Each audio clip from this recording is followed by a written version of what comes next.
Assalomu alaykum aziz va qadrli obunachilar va yurtdoshlar. Mana bugun sizlarga ozroqgina kontent, ozroqgina bir tushuncha berib o'tamiz. Masliniy datchiklik motovloglarimizni ishlatish jarayonlari, masliniy datchiklar qanday ishlaydi?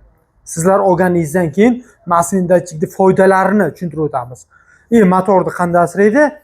Bir xil masliniy datchik qo'ygan bo'lsa ham masliniy datchik ishlamaydi. Buni bilishni yo'lini ko'rsataman. Bo'lmasam like, podpiskani bosib qo'yishni unutmang. Videoni oxirigacha ko'ring. Manfaatli video bo'ladi. Bu videomiz, birinchidan aytaman, buzilmagan, nima desam bo'ladi, montaj qilinmagan video. Bemalol ko'rishingiz mumkin. Titan firmasiga tegishli 7 ot kuchlik 170 F motorlar bilan jihozlangan bo'ladi. 7 motor. 7 eng katta korobkalardan qo'yilgan. Bemalol ko'rishingiz mumkin. Korobkalar juda baquvvat. 2025-yil yangi mol hisoblanadi. Rullariga e'tibor bersangiz, bog'larga rullari xohlasangiz chap tarafga, xohlasangiz o'ng tarafga bemalol nima qilib, misol o'zingizga to'g'rilagan holda ishlata olasiz. Endi yana mabodo sizlarga baklar kerak bo'lsa, bakda muammo bo'lsa, 5 litrlik baklardan qo'yilganmiz. Filtrda muammo bo'lganimizda katta filtrlardan, juda katta filtrlardan qo'yib qo'yganmiz. Mabodo akalar kerak bo'lsa, like, podpiskani bosib qo'ysangiz, kelib bemalol Toshkent shahri Arqilo bozoridan xarid qilishingiz mumkin. Akalar, endi bitta sizlarga to'g'riroq qo'yadigan bo'lsak, bu original 7 motovlogimiz Titan firmasiga tegishli bo'ladi. Bu motovlogimizni bemalol ko'rishingiz mumkin. Masliniy datchiklari, keling vaqting. Masliniy datchiklari mana ko'rishingiz mumkin. Masliniy datchik miyalari bilan qo'yilgan. Sharoitlari juda zo'r. Sizlarga bir to'g'ri aytamiz, hozir biz buni noldan qo'yib qo'yganmiz. Motoriga moy solganimiz yo'q. Motor qismiga nima uchun? Siz biroz masliniy datchik ishlayaptimi, yo'qmi? Haqiqiy masliniy datchik qo'yilganmi? Shunisiga e'tibor berasizlar. Mana misol yoqish jarayoni mana qizil qo'yilgan, unda qo'ysa o'chgan bo'ladi, bilasizlar? Qo'ysa yoqilgan bo'ladi. Va yana bitta plus jihati. Misol kelasizlar, mana keling. Mana siychasi uzilgan, old oddiygina tushunadi odamlar mana. Misol siychada tok bor bo'lsa, mana tepadan olib keling. Tepadan turing. Mana bunday kelasizlar, tortib ko'rasizlar ana.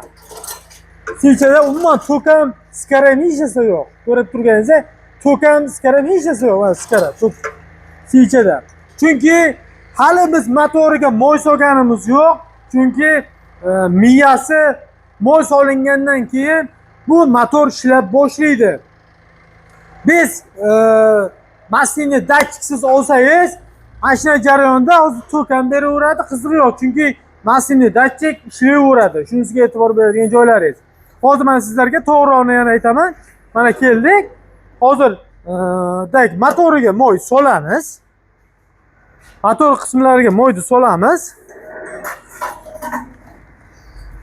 Mana motor qismlariga mana moyni solamiz hozir.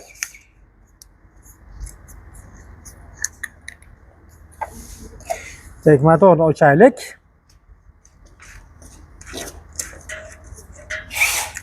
Motor qismlariga mana moylarni solaylik. Hozir sizlarga buni dalil isbot sifatida ko'rsatamiz. Oxirida motokultivatorimizni narxlarini eshitasizlar. Bu motokultivatorimiz juda ham zo'r narxlarda chiqqan, original bloklariga ham o'yib yozilgan. Bloklarni ham bir ko'rsating. Mana biz moy solish jarayonidamiz. Ko'p ketmaydi, 600 gram motorga moy ketadi. Korobkasiga esa 1 litr 700, 600, 700 atrofida moy solsangiz bo'laveradi.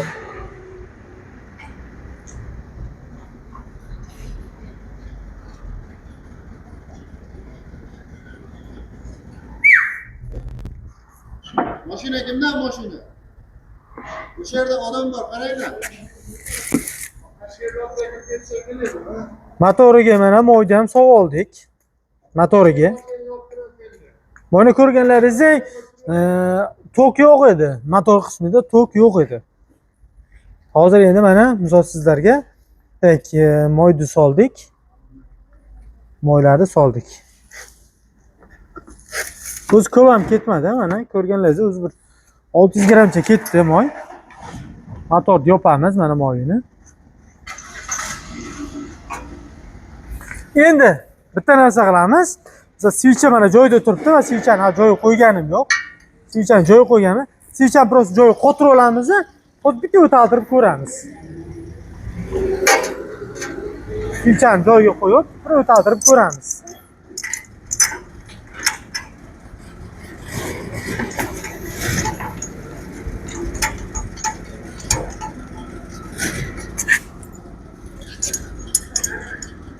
Videomiz foydali bo'layotgan bo'lsa, bitta like, bitta podpiskani bosib qo'yishni unutmang, xalqim.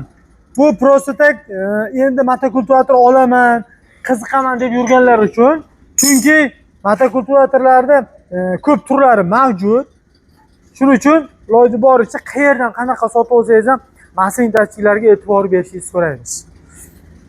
Tak xalqim, mana misol benzinni solib qo'yganmiz, faqat motorga moyni solmovdik. Karobkalarga moyni solib qo'yganmiz. Chunki nima uchun?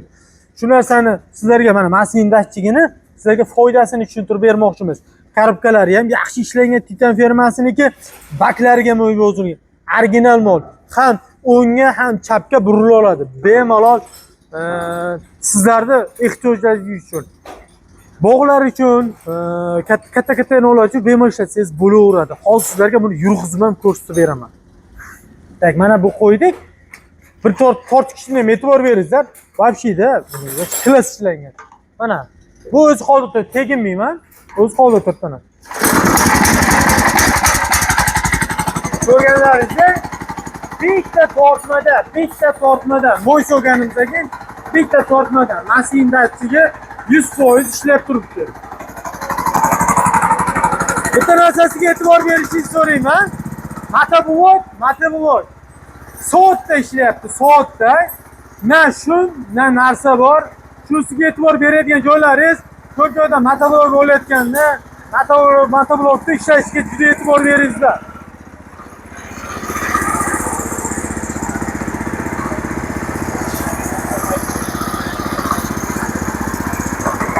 Juda klass ishlangan motovod. Faqat bu videomiz like, podpiskani bosib qo'yishni unutmang. Videomizni faqat sizlar uchun to'g'risi kontent qildik, chunki masinachilarda ko'pchiliklar uncha tushunmayapti. Shuning uchun sizlarga ko'rsatdik. Hozir buni endi xudo xolasa ishlatib tekshirib ham uni ham bitta video qilib qo'yamiz. Faqat like, podpiskani bosib qo'yishni unutmang. Bunimizni narxlariga keladigan bo'lsak, ataga like, podpiskani bosib kelganingiz so'raga 3 million so'm. Ko'p emas, 3 million so'mga olib ketishingiz mumkin. Haqiqiy ferminni mol. Bitta narsani tushuningizlar. Haqiqiy ferminni fermadan ishlangan mol bo'ladi. Bloklariga, mashinadagilarga ham, baklariga ham bu joyga siz aytgan darajada qilib bera oladi 100%.